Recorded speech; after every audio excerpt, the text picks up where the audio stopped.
having another chat to management and business consultant and trainer of Luminate Ventures.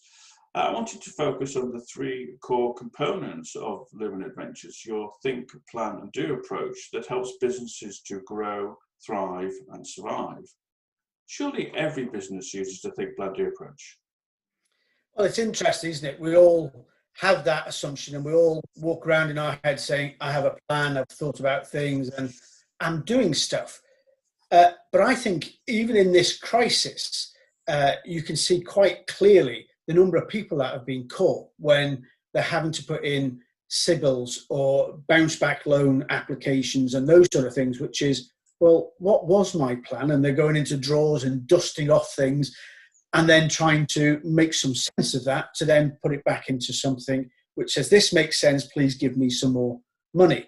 But I think it's much more generic than that. Think about when you were studying at school or university or for your MBA or some course, or think about when you've been given a task in work where you have to do a report. Lots of people wait for that stressful moment of, I've only got a limited time and I've got to get the thing done. So they say, the thinking's in my head, it's done, it's okay.